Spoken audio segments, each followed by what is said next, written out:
This is the FM Gold channel of All India Radio. In the program News Analysis, we now bring you a discussion on India pulls out from SAARC summit in Islamabad.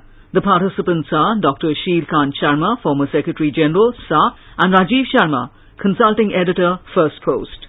Pakistan has scored a self-goal of sorts by inviting a diplomatic squeeze on itself from the international community, particularly India. As a result, the Indian government has recently announced that Prime Minister Narendra Modi will not be travelling to Islamabad for attending the 19th SAARC summit in November, because the government of India believes that terror and cemetery diplomacy cannot go together.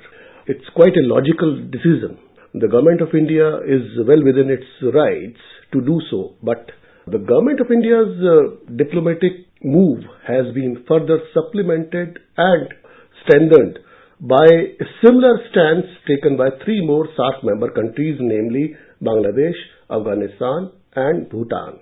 All three countries, particularly Bangladesh and Afghanistan, they have their own bilateral sets of problems with Pakistan. Bangladesh because of this, the war tribunal trials, and where they believe that Pakistan has been intervening in domestic politics way too much. And Afghanistan for the same reasons as India, proxy war. So here Pakistan is waging a proxy war not only in India but also in Afghanistan. So the substance of all this is that now the 19th SAARC summit will not take place in Islamabad in November, because the SAARC charter clearly lays out that if even one member state doesn't participate in the summit doesn't take place, cannot take place. So on this, Mr. Shirkant Sharma, how do you look at the entire chain of events leading to India's boycott of SAARC summit to be hosted by Pakistan? SAARC has been in existence for 30 years, and this was the 19th summit which was to be held in Islamabad. SAARC has a philosophy, as you rightly said. It is directly in contravention with philosophy of zero-sum game and terrorism. Pakistan has been pursuing that philosophy of zero-sum game with India, and in a very virulent manner by pushing terrorists into India successively, despite being exposed several times. And Pakistan has been in a delusion. It thinks that nobody will believe what its follies have been, what its grave provocations have been.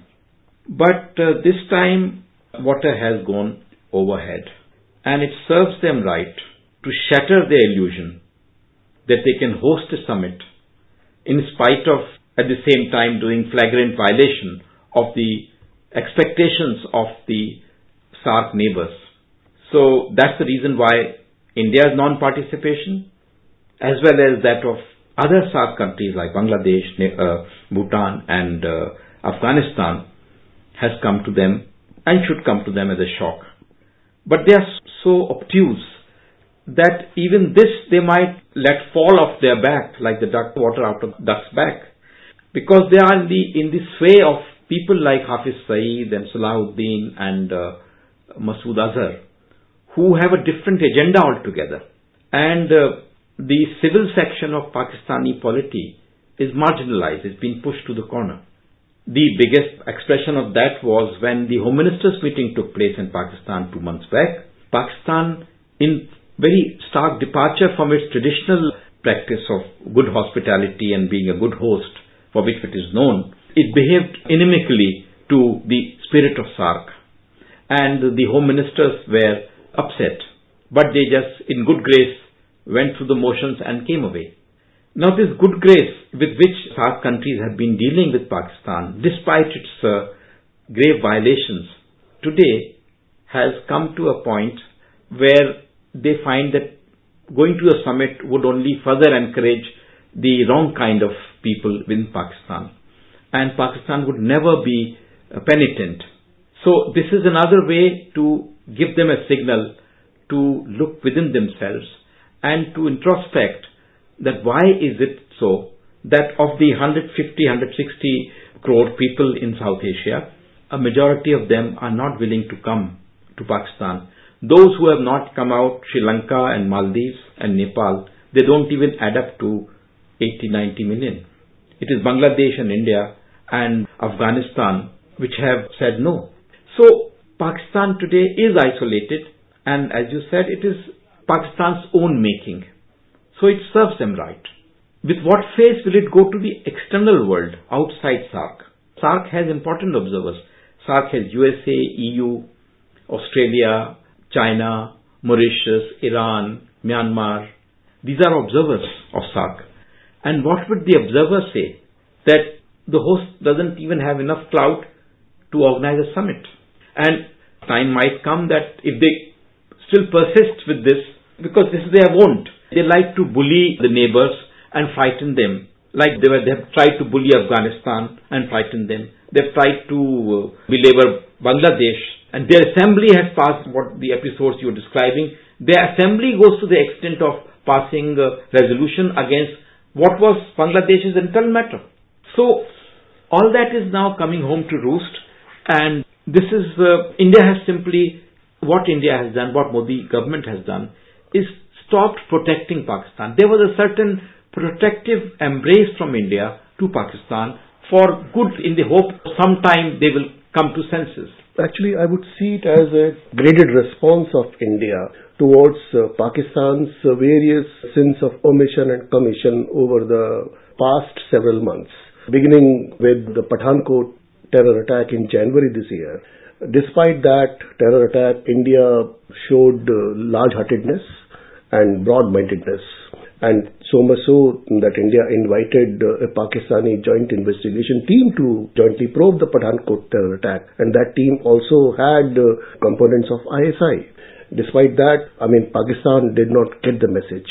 While India proved to the international community that its doors are open and it believes in constructive, positive diplomacy, and it genuinely attempted to improve bilateral ties with Pakistan. Nothing more demonstrated it better than India's conduct post-Pathankot.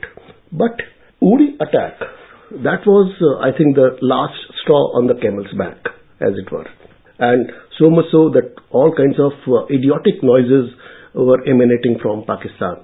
Some said that Uri attack has been stage managed by India itself to malign in Pakistan internationally. This is something absolutely illogical, and after 26/11 attacks, Pakistan had said the same. In any case, now I have a feeling that despite Pakistan being put in a dog's house virtually, US, for example, for the first time ever, US has put up an online petition where over 1.1 lakh signatures have already taken place. And within 2 months, the US government has to respond to that. The petition says, declare Pakistan a terror state. Now, this has never happened before with Pakistan. Still, the leopard is refusing to change its spots. It never will, perhaps. So, I feel that what India has done, this is yet another attempt to isolate Pakistan diplomatically.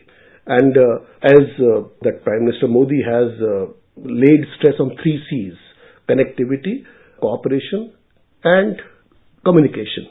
And Pakistan doesn't seem to be serious about SAARC at all. The very fact that, as you pointed out, that in 30 years of its existence, SAARC has held only 18 summits so far. That tells the story. So, don't you feel that Pakistan is not serious about SAARC at all? No, Pakistan sees everything. It has become such a convoluted mindset that they see everything from a very narrow perspective of how they can hurt India. That bleeding India with 1,000 cuts, that seems to be part of their psyche. And Pakistan has been in a delusion. It thinks that nobody will believe what its follies have been, what its grave provocations have been. But this time, water has gone overhead. And it serves them right to shatter their illusion that they can host a summit. So even SAARC, which is abundantly cooperative and brotherly and all good things, even that they want to use against India. So in SAARC meetings, for instance, they keep insisting there should be visa relaxation. Visa relaxation so that they can push more of their troublemakers into India. And India has a serious internal security concern about these relaxations. They want to do regulated visa. So they want to ply people in the garb of businessmen, in the garb of cricket fans. The ISI has a single-minded track to do these things. And we have evidence, and they reject those evidences. So whatever channels are there, there's an old Sanskrit story that you are stuck on a tree, perched, isolated, and the person sends you a rope so that you can come out. And you hang yourself, so it's your problem. Pakistan, somehow or the other, is in that mood that all attempts to bring it back to being a normal country, they have flouted, and they consider that as a sign of our weakness. So when Prime Minister Modi meets his counterparts, the ISI and the army and the deep state thinks it's India, weak India. They have brought India around. When the NSAs meet, they disregard the meeting. When the foreign secretaries want to meet, they want to bring in Hurriyat. I mean, they are not interested in success of any of the dialogues.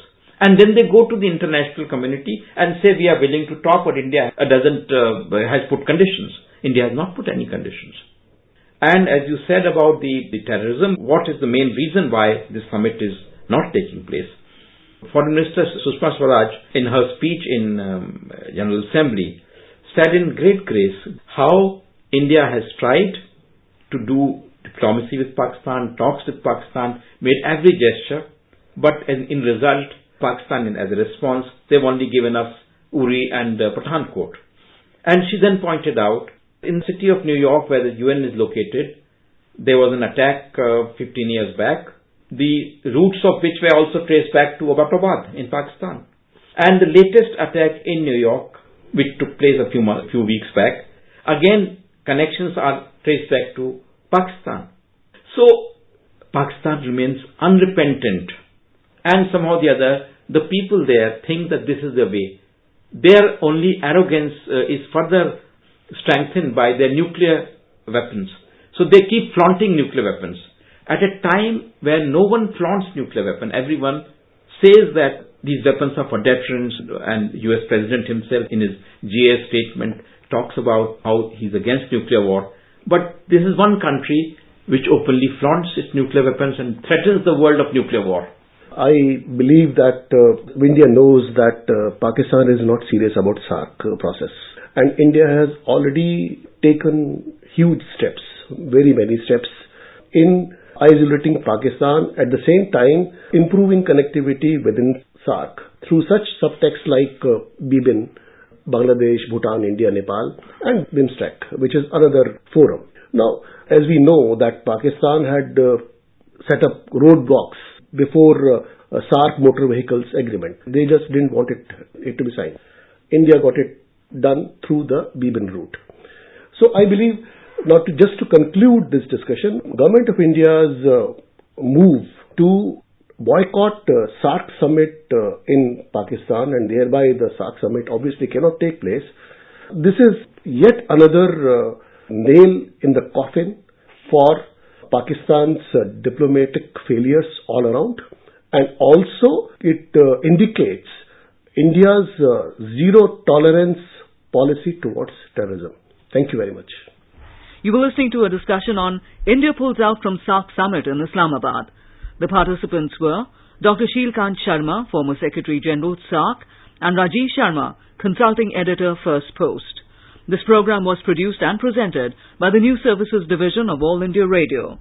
This program is also available on our website, newsonair.nic.in.